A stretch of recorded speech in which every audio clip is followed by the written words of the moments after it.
Good evening everyone, good evening. Welcome to my YouTube channel. আজি আমি Assam economic অৰ্থাৎ অসমৰ অৰ্থনীতিৰ বিষয়ে 10টা কুৱেশ্যন লৈ আহিছোঁ। সকলোৱে ভিডিঅ'টো স্কিপ নকৰাকৈ মনপুতি চাব। পিছত অসমৰ এক্সামৰ বিষয়ত আপোনালোকৰ সহায় হ'ব। প্ৰথম কুৱেশ্যনটো আলোচনা কৰিছোঁ। ফাৰ্ষ্ট মই ইংৰাজীটো আপোনালোকে নোটছ কৰি ল'ব, মই অসমীয়াটো কৈ কিনে যাই আছোঁ। 2024-25 বৰ্ষৰ অসম বাজেট বিধানসভা কোনে দাখিল কৰিছিল? 2024-25 বৰ্ষৰ অসম বাজেট বিধানসভা কোনে দাখিল কৰিছিল? উত্তৰ option number D, Ajanta Neog. Ajanta Neog প্ৰথম মহিলা বিত্তমন্ত্ৰী, অৰ্থাৎ first finance minister of women.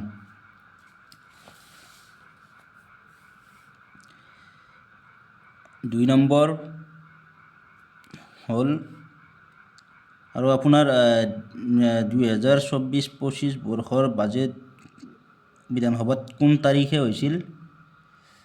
12 ফেব্ৰুৱাৰী 2024 তাৰিখে অসম বাজেট হৈছিল।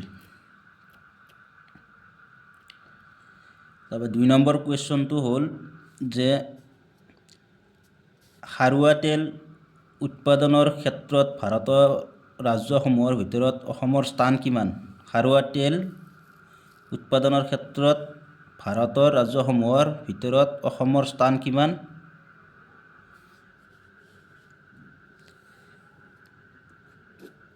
থাৰ্ড। প্ৰথম কোন আছিল? ৰাজস্থান।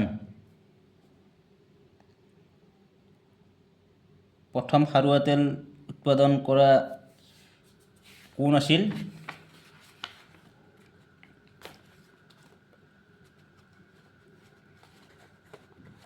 ৰাজস্থান।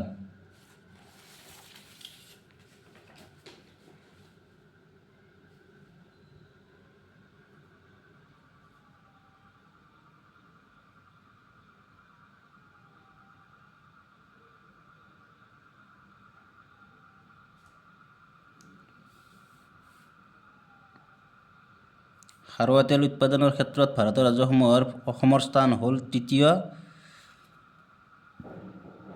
আৰু প্ৰথম আছিল ৰাজস্থান।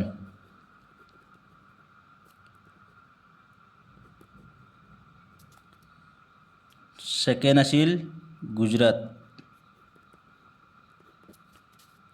আৰু থাৰ্ড হ'ল অসম।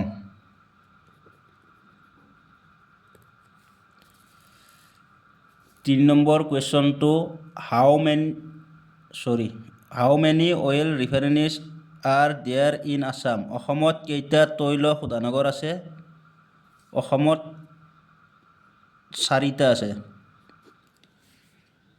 কি কি? 1 নম্বৰ ডিগবৈ,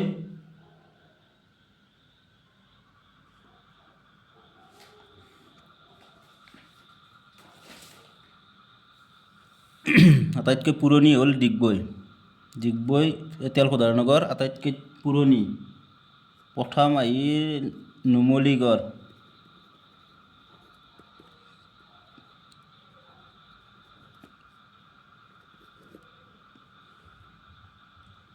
নুনমাটি,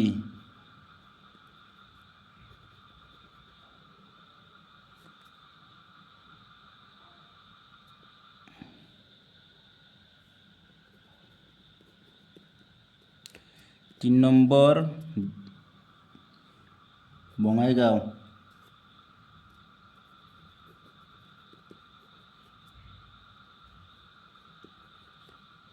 চাৰি নম্বৰ ডিগবৈ।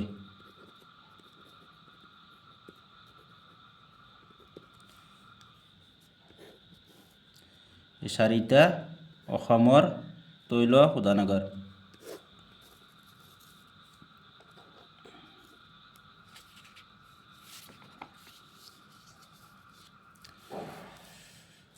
4 নম্বৰ কুৱেশ্যন, হাতীত দাঁতৰ শিল্পৰ বাবে অসমৰ কোনখন জিলা বিখ্যাত?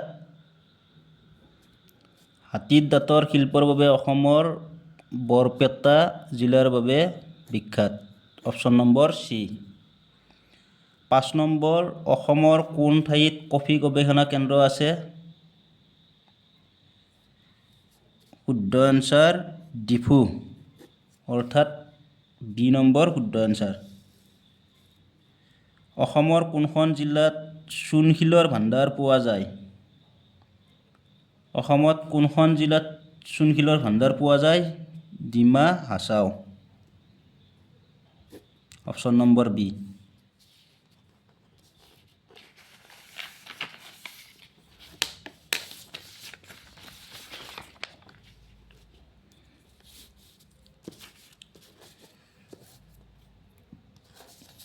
সাত নম্বৰ কুৱেশ্যনটো হ'ল,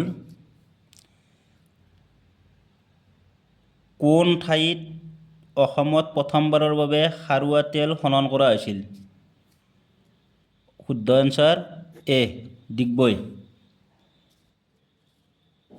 8 নম্বৰ, অসম গ্ৰামীণ বিকাশ বেংকৰ মুখ্য কাৰ্যালয় ক'ত অৱস্থিত?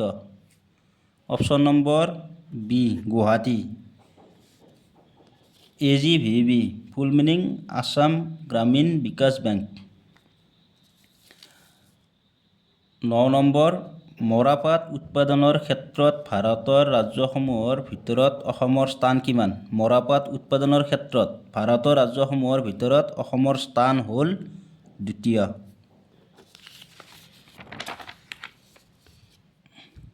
এতিয়া 10 নম্বৰ কুৱেশ্যনটো, অসম ৰাজ্যই কেতিয়া GST বিধেয়ক গৃহীত কৰিছিল? অসম ৰাজ্যই কেতিয়া GST বিধেয়ক গৃহীত কৰিছিল? অপশ্যন নম্বৰ আছে 12 আগষ্ট 2016, 12 আগষ্ট 2017, 12 ডিচেম্বৰ 2016, 12 ডিচেম্বৰ 2017। ইয়াৰে শুদ্ধ answer option number A. Thank you everyone.